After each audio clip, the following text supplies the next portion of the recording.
right now what's going on with Trump and the shutdown is like the worst and best moment of his presidency, or one of his worst, right? But this whole time, it just always feels like he gets away with things, right? And he didn't really get away with COVID because he got voted out. But like when the big beautiful bill got passed, I remember how upsetting it was because it felt like the right was never going to know what he'd done till after midterms or down the road, like they were going to continue to get away with it. And now they're not. And not only that, like they're seeing what's happening with healthcare. They're seeing that they're not going to be able to afford it. They've lost SNAP. Trump is not going to give it to him, even though 2 judges said that he had to. USDA is emailing stores and saying, you can't give people discounts. That's not fair. Yeah, it is. They can if they want to. There's no law that says that they can't. And now he's saying that people that have been furloughed from the shutdown aren't going to get paid. Like, he's just stabbing himself in the back. And I don't know if that's the dementia. I don't know if everything's finally caught up to him. I don't know if we really lucked out that people saw all of this ahead of midterms. I mean, even before this election, like there's a lot of people today that were going to vote red. They're voting blue down the line. I shared one, I think it was just the day before, letter to his friend, like, I now see all this. I see this is now, it's fascism. It's all the things I couldn't see. I'm finally awake to it, and I'm going to vote straight blue to try and start correcting this. And the more Trump says all this stuff, the more Mike Johnson's like, yeah, I don't know. I don't know. And he's just sending them out to recess, till January?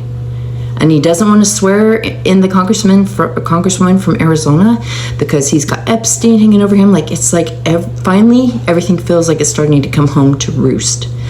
And the Democrats are finally sticking to their guns. I mean, if they back out now, like, oh God, I'm hoping that we've gone too far to do that. But it is just very strange to feel like Trump's doing all the things that you want him to do, even though they're bad for people.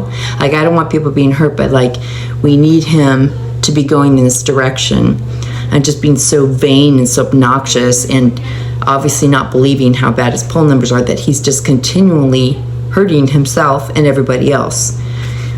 And this is the pain that we need. And we knew we were gonna need this pain, right? But it felt like, oh no, what if that pain doesn't come in for a long time? But it's coming early almost. It feels like it's like a Christmas present of pain. But here we are. But every time, like every update, it's like Trump saying this. It's just like, do you know our plan and you're now doing the plan?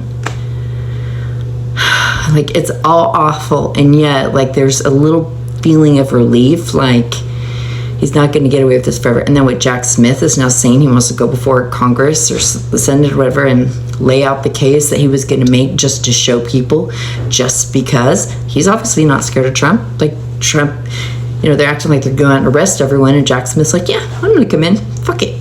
I'm just going to show you what a piece of shit he is, because I didn't get to do it before. I'm going to do it now, even though they're going to threaten to arrest me, even though they're going to do all this. Like, I just think that people are feeling the weakness and they're taking advantage of it.